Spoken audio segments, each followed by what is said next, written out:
Cinema ಟೀಮಲ್ಲಿ ನನಗೆ ಯಾಕೆ ಬೇಜಾರು ಅಂದ್ರೆ ನಿಮ್ಗೆ ಏನ್ ಬೇಕೋ ವಿಡಿಯೋ ಮಾಡ್ಸ್ಕೊಂಡ್ರಿ ಅಲ್ವಾ, ಜೀವ ಹೋದ್ರು ನಾನೇ ಕಾರಣ ಅದೆಲ್ಲ ಅವ್ನ ಮೂಲಕ ನೀವ್ ಏನ್ ಬೇಕೋ ಅದನ್ನ ವಿಡಿಯೋ ಮಾಡ್ಕೊಂಡ್ರಿ ಅಲ್ವಾ. ಅದಾದ್ಮೇಲೆ ನೀವ್ ಹೆಣ್ಣಿಗೆ ಗೌರವ ಕೊಟ್ವಿ ಕರ್ಸ್ಕೊಂಡು ಅಂತ ಹೇಳಿದ್ರಿ ಅಲ್ವಾ.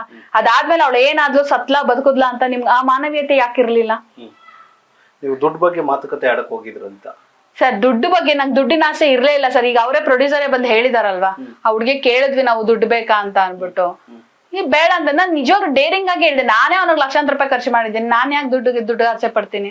ದುಡ್ಡುಗಲ್ಲ, ನನಗೆ ಆಗಿರೋ ಅನ್ಯಾಯಕ್ಕೆ ನೀನ್ ಮೋಸ ಮಾಡಿದ್ಯಾ. ನನ್ಗೆ ಮೋಸ ಮಾಡಿ ನನ್ ಇಡೀ ಇಷ್ಟು ವರ್ಷಕ್ಕೆ ನನ್ ಇಷ್ಟೊತ್ತಿಗೆ ಏನೋ ಅಟ್ಲೀಸ್ಟ್ ನನ್ನ ಜೀವನದಲ್ಲಿ ಏನ್ ನೆಲೆ ಕಂಡ್ಕೋತಿದ್ನೋ ಏನೋ ಅಷ್ಟು ಜರ್ನಿ ಹಾಳು ಮಾಡ್ದೆ, ನೀನು ಆರೋಗ್ಯ ಹಾಳು ಮಾಡ್ದೆ, ನನ್ ಟೈಮ್ ವೇಸ್ಟ್ ಮಾಡ್ದೆ.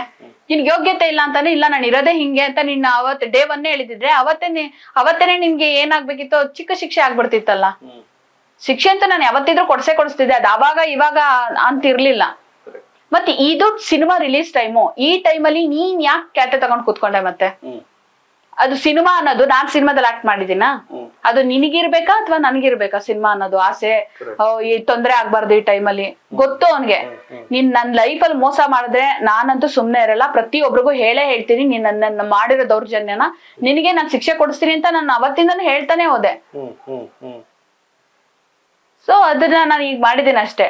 ನಮ್ಮ ವಿಜಯವಾಹಿನಿ ನ್ಯೂಸ್ ಚಾನೆಲ್ನಲ್ಲಿ ಪ್ರಮೋಷನ್, ಜಾಹೀರಾತು, ಅಡ್ವರ್ಟೈಸ್ಮೆಂಟ್ ನೀಡಲು ಸಂಪರ್ಕಿಸಿ 9535808456.